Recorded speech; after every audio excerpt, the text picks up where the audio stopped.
नमस्कार दोस्तों। आज के इस वीडियो में मैं लेकर आई हूँ आप सभी के लिए गंगा नदी तंत्र।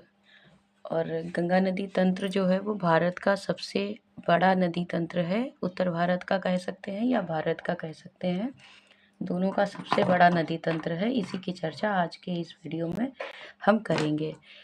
तो जैसा कि पिछले वीडियो में मैंने आप लोगों को बताया था कि सिंधु नदी तंत्र, ब्रह्मपुत्र नदी तंत्र और गंगा नदी तंत्र, ये तीनों तंत्र जो हैं हिमालयी नदियों के तंत्र हैं। तो सिंधु नदी तंत्र और ब्रह्मपुत्र नदी तंत्र की चर्चा हम पिछले वीडियो में कर चुके हैं और गंगा नदी तंत्र की चर्चा आज के इस वीडियो में करेंगे। तो सबसे पहले जान लेते हैं कि गंगा नदी जो है इसकी क्या विशेषता है, इसके बारे में जान लेते हैं। तो जो गंगा नदी है ये भारत की सबसे लंबी नदी है। इसको दिखा लेते हैं कि कहाँ से कहाँ तक है। तो जो गंगा नदी है, ये गंगा नदी, तो गंगा नदी हमारी जो है वो यहाँ से निकलती है। ये गोमुख हिमनद से यहाँ से उत्तर भारत से निकलती है, उत्तराखंड होते हुए, उत्तर प्रदेश होते हुए, और ये बिहार होते हुए, झारखंड होकर और पश्चिम बंगाल में जाकर यहाँ से और यहाँ गिर जाती है। तो इस तरीके से ये गंगा नदी चलती है। तो ये कुल मिलाकर यहाँ से यहाँ तक चलने में कितनी दूरी तय करती है? तो 25 किलोमीटर की दूरी तय करती है। और ये नदी जो है गंगा नदी, ये दो देशों से गुजरती है। एक तो ये भारत से और दूसरी ये बांग्लादेश में आकर गुजरती है। तो ये दो देशों से गुजरती है और 5 राज्यों से, उत्तराखंड, उत्तर प्रदेश, बिहार, झारखंड और पश्चिम बंगाल। तो ये 5 राज्यों से होकर गुजरती है। 1 2 3 4 5, 5 राज्यों से होकर गुजरती है। उसके बाद जो गंगा नदी है, इस नदी का जल स्वच्छ रहता है। इसको बचाकर रखने के बाद भी ये जल खराब नहीं होता है। क्यों? क्योंकि इसके जल में बैक्टीरियोफेरस बैक्टीरियोफेज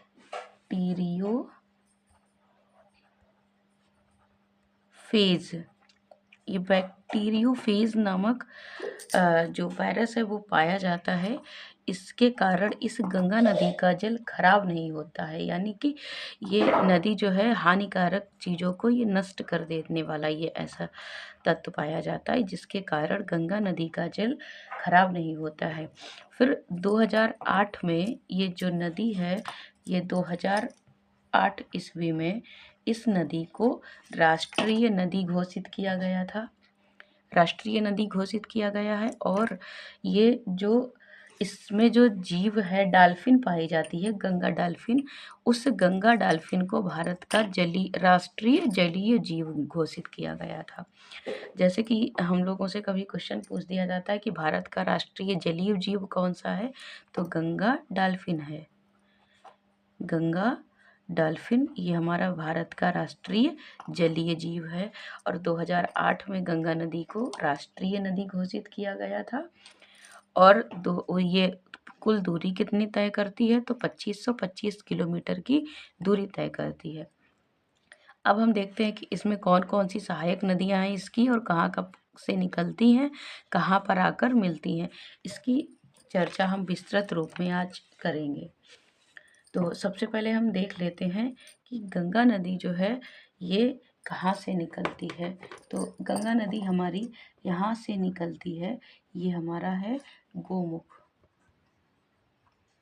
ये गोमुख जो है, यहाँ से गंगा नदी निकलती है।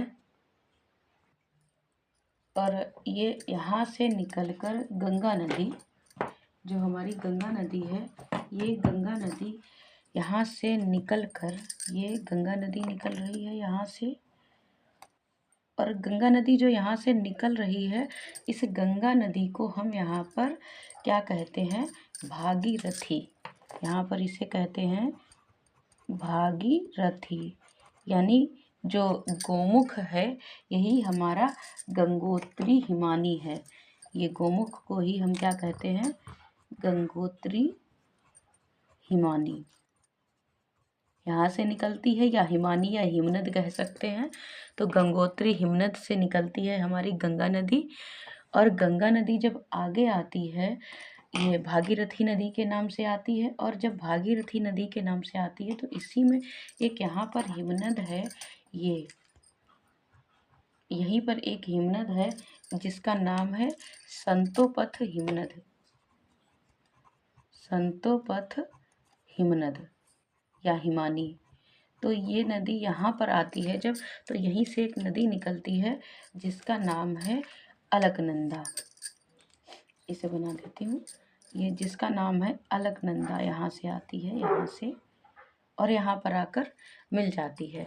तो जिस स्थान पर आकर ये गंगा नदी जो मिलती है, ये अलकनंदा नदी है, ये अलकनंदा है, ये अलकनंदा नदी है, और ये गंगा भागीरथी नदी है, और ये दोनों नदियाँ आकर यहाँ पर मिलती हैं, इस जगह पर आकर मिलती हैं। तो जहाँ पर अलकनंदा और भागीरथी का मिलन होता है उस स्थान का नाम है देवप्रयाग, देवप्रयाग, इस स्थान का नाम है देवप्रयाग। और ये गंगा नदी देवप्रयाग में मिलने के बाद जब आगे बढ़ती है तो ही इस नदी को, जब ये आगे बढ़ेगी तो यहाँ पर इस नदी का नाम रख जाएगा गंगा। तो यहाँ पर इसका नाम हो गया गंगा। अभी तक क्या था? भागीरथी। और जब देवप्रयाग में अलकनंदा और भागीरथी नदी मिल गई तो यहाँ पर इसका नाम हो गया गंगा, देवप्रयाग में मिलने के बाद। इसके बाद कुछ इसकी सहायक नदियां हैं अलकनंदा नदी की, तो उसको मैं अलग से दिखा देती हूँ कि अलकनंदा नदी की जो सहायक नदियां हैं वो कौन कौन सी हैं। तो यहाँ पर देख लेते हैं, ये हमारी गंगा नदी यहाँ पर आई थी, और इधर से ये नदी आती है अलकनंदा नदी, ये इसमें दिखा रहे थे यहाँ पर। तो इसकी जो सहायक नदियाँ हैं इनकी चर्चा हम पहले कर लेते हैं कि सहायक नदियाँ कौन कौन सी हैं। यहीं पर तो हम लोगों ने देखा था कि यहाँ पर ये देवप्रयाग था, ये हमारा देवप्रयाग यहाँ पर था, देवप्रयाग, और देवप्रयाग के बाद और ये अलकनंदा नदी थी। अलकनंदा के बाद इसी में देख लेते हैं कि इसमें से एक नदी यहाँ से आती है, धौली गंगा, धौली गंगा। तो जो ये धौली गंगा है, और ये तो अलकनंदा नदी आ रही है, इसमें लिख देती हूँ अलकनंदा, अलकनंदा। तो जो अलकनंदा नदी आ रही है, जो अलकनंदा नदी में धौली गंगा मिल रही है, वहाँ पर हमारा कौन सा प्रयाग बनता है? तो ये हमारा नंबर 1, जहाँ पर धौली गंगा और अलकनंदा मिल रही है वहाँ पर हमारा बनेगा कौन सा प्रयाग? तो उस प्रयाग का नाम होगा नंबर 1 विष्णु प्रयाग। ये विष्णु प्रयाग उस जगह का नाम होगा जहाँ पर धौली गंगा और अलकनंदा मिल रही हैं। उसके बाद इसी में एक नदी आती है वहीं पर, ये इसका नाम है नंदाकिनी, ये नंदाकिनी नदी है। और नंदाकिनी नदी अलकनंदा में जहाँ पर मिलती है, जहाँ पर अलकनंदा में नंदाकिनी नदी मिलती है, उस जगह का नाम है नंदप्रयाग। ये नंबर 2 नंबर पे, यहाँ 2 नंबर पे क्या है? नंदप्रयाग, ये नंदप्रयाग हो गया। तो नंदप्रयाग को आप लोग ध्यान रखें कि नंदाकिनी और अलकनंदा। और उसके बाद तीसरी नदी आकर मिलती है यहीं पर, पिंडारी नदी, ये पिंडार नदी। तो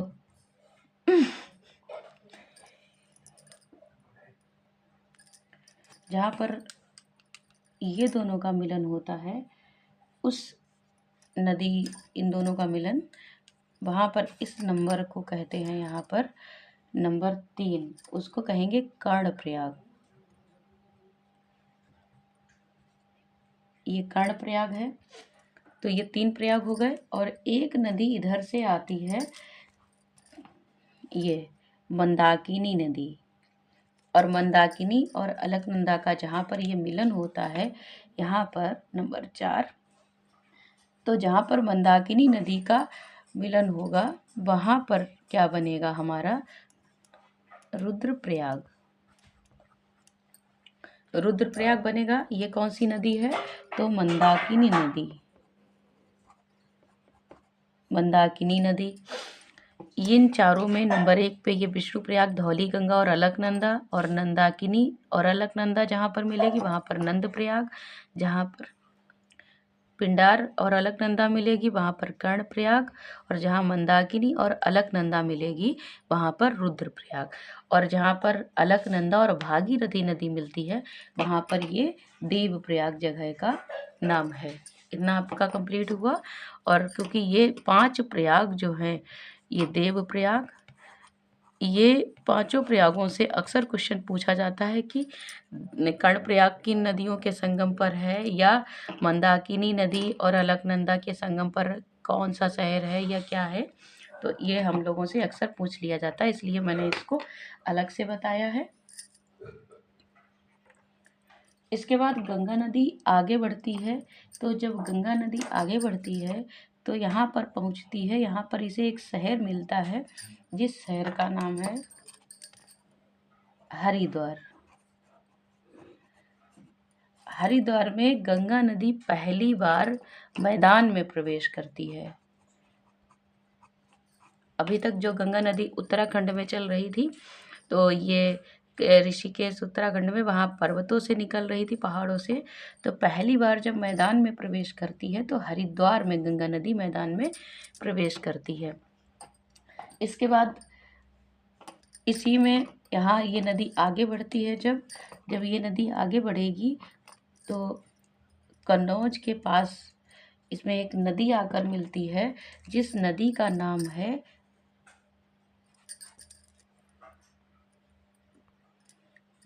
का नाम है रामगंगा। और उसके बाद ये नदी और आगे बढ़ती है तो ये यहाँ पर आकर मिलती है, तो कन्नौज के पास आकर मिलती है। यहाँ पर कौन सा शहर है? तो कन्नौज शहर है यहाँ पर, कन्नौज। और उसके बाद जब नदी आगे बढ़ जाती है तो यही नदी जब आगे बढ़ती है तो इसी जगह पर है प्रयाग। इस जगह का नाम है प्रयाग। जब नदी आगे बढ़ती है तो ये जो प्रयाग है, यहीं पर आकर एक बड़ी नदी, ये जो बड़ी नदी है एक इसी की सहायक, जो निकल रही है हमारी कहाँ से? तो इसी के पास एक दूसरा ग्लेशियर है, यमुनोत्री ग्लेशियर। इस ग्लेशियर का नाम है यमुनोत्री। ये यमुनोत्री ग्लेशियर है और यहीं से एक नदी निकल रही है। ये नदी, यहीं से एक नदी निकल रही है और जो सीधा आकर कहाँ मिलती है? तो प्रयाग में। इस नदी का नाम क्या है? तो ये जो नदी है इस नदी का नाम है यमुना नदी। यमुना नदी, यमुना नदी कहाँ से निकलती है? तो यमुनोत्री ग्लेशियर या यमुनोत्री हिमानी से निकलती है। और यह यमुना नदी आकर कहाँ मिलती है गंगा में? तो प्रयाग में। तो यमुना नदी की भी कुछ सहायक नदियां हैं जिसकी चर्चा मैं करती हूँ। तो यमुना नदी जो है, एक यमुना नदी में ही सहायक नदी आती है, यहाँ दक्षिण से आकर मिलती है, जो जिसका नाम है चंबल। और ये कहाँ से निकलती है? तो ये इंदौर से आती है। ये इंदौर से आती है। और दूसरी नदी आती है यहाँ पर बेतवा। ये बेतवा नदी आती है, ये विंध्याचल पर्वत से निकलती है। विंध्याचल पर्वत से निकल कर आती है। और तीसरी नदी आती है यहीं पर केन।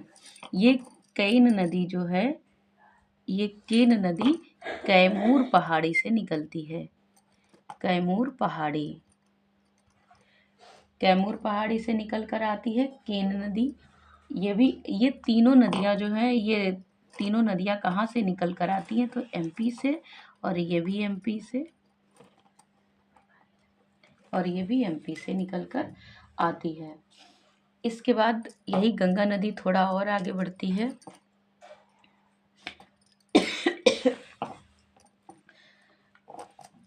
तो यहीं पर एक नदी आकर मिलती है यमुना में ही, ये गंगा में। यमुना तो यहीं पर मिल गई, तो जब गंगा में आकर मिलती है तो यहीं पर एक नदी आती है, इसी में गोमती नदी। गोमती यहाँ से आकर मिलती है, और कहाँ पर मिलती है तो गोमती गंगा में गाजीपुर के पास मिल जाती है। गाजीपुर के पास मिल जाती है। और गोमती नदी निकलती कहाँ से है तो ये फुल्लर झील है। ये फुल्लर झील कहाँ है? फुल्लर झील तो पीलीभीत में है। ये पीलीभीत, यहाँ से चलकर ये नदी आती है और गाजीपुर के पास गंगा में मिल जाती है। उसी के बाद गंगा नदी थोड़ा और आगे बढ़ती है।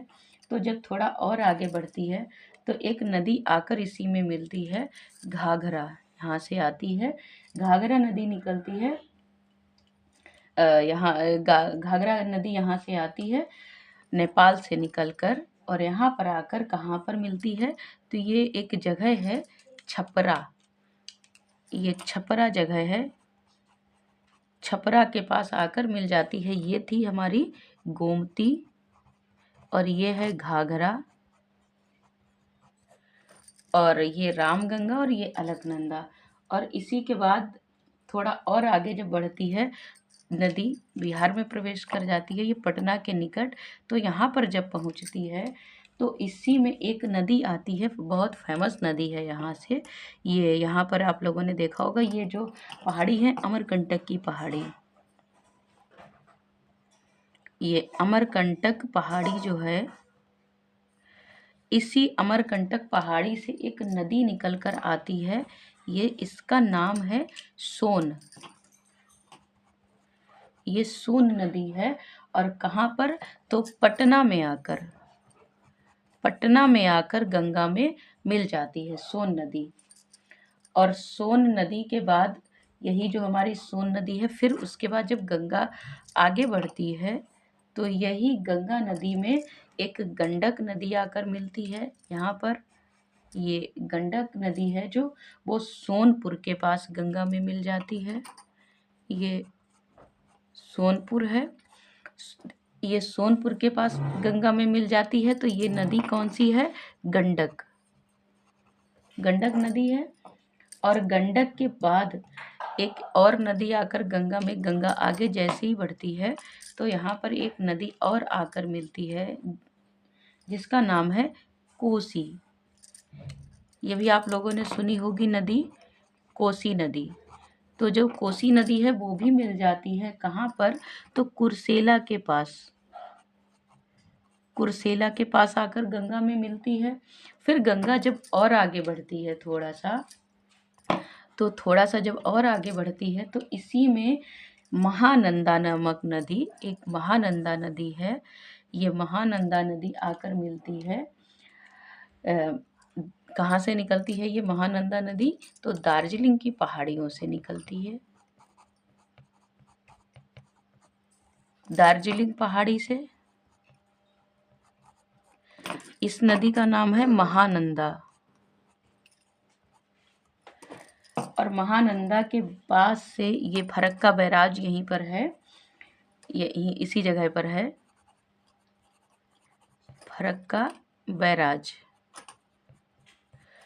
इसके बाद गंगा नदी जो है ये यहीं पर मुड़ जाती है, और मुड़ने के बाद इसका ये हुगली नदी के रूप में आगे बढ़ती है, हुगली नदी।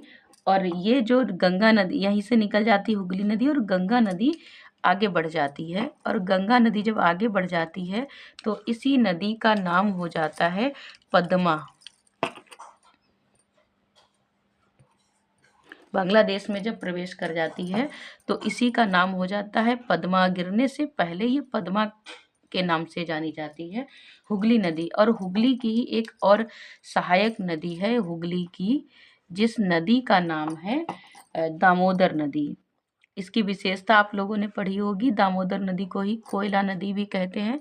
ये नदी जो है जैव मरुस्थल के लिए भी फेमस है यहाँ पर। और जो सोन नदी है, ये सोन नदी तो ये दक्षिण से आने वाली सबसे लंबी नदी है। सोन नदी जो है ये दक्षिण से आने वाली सबसे लंबी नदी है और गंगा की सहायक नदी है। अब इसके बाद पूछा जाता है प्रश्न कि हमारा जो ये गंगा की जो दाएं तट की नदियां कौन कौन सी हैं और बाएं तट की नदियां कौन सी है, या सबसे बड़ी सहायक नदी कौन सी है। तो जो यमुनोत्री या यमुना नदी है, ये गंगा की सबसे बड़ी सहायक नदी है। और यमुना की जो सहायक नदियां हैं तो चंबल, बेतवा, केन, ये तीनों नदियां एमपी से दक्षिण से आकर यमुना में मिलती हैं। तो यमुना की ये नदियां कौन सी हैं, किस तरफ की हैं अगर पूछा जाए तो ये दाएं तट की नदियां हैं। और उसके बाद यमुना जो है वो गंगा की दाएं तट की नदी है। और ये अलकनंदा है, रामगंगा, गोमती, घाघरा, गंडक, कोसी, महानंदा, ये नदियां जो इधर की हैं ये गंगा की लेफ्ट साइड यानी बाएं तट की नदियां हैं। इधर बायां तट है तो बाएं तट की नदियां हैं। और ये यमुना, सोन, ये नदियां जो है ये गंगा की दाएं तट की नदियां हैं। और इसमें से पूछा जाता है कि दक्षिण से आने वाली कौन सी नदी गंगा में मिलती है। तो ये सोन नदी जो दक्षिण से सबसे ज़्यादा दूरी तय कर कर आती है अमरकंटक की पहाड़ी से, ये दाएं तट पर आकर गंगा से मिल जाती है। और जो चंबल, बेतवा, केन है ये गंगा की सहायक नहीं यमुना की सहायक नदियां हैं। इस प्रकार से ये सारी नदियां गंगा में आकर प्रवेश करती हैं और गंगा आगे जाकर यहीं बंगाल की खाड़ी में गिर जाती है। लेकिन बंगाल की खाड़ी में गिरने से पहले गंगा का नाम पद्मा हो जाता है। इसके बाद आप लोगों को अगर इसके बाद आप लोग यहाँ से क्वेश्चन जो पूछा जाता है इसको आप लोग देख सकते हैं कि जो अलकनंदा और भागीरथी जहाँ पर मिलती है वहाँ पर देव प्रयाग, और अलकनंदा धौली गंगा जहाँ मिलती है वहाँ पर विष्णु प्रयाग, और अलकनंदा दंदाकिनी जहाँ मिलती है वहाँ पर नंद प्रयाग, और अलकनंदा पिंडार जहाँ मिलती है वहाँ पर कर्ण प्रयाग, और अलकनंदा मंदाकिनी जहाँ मिलती है वहाँ पर रुद्रप्रयाग के नाम से जाना जाता है। और इसके बाद दक्षिण भारत की जो नदियाँ हैं इसका वीडियो मैं अगला बनाऊंगी। इसके बाद अगर आप लोगों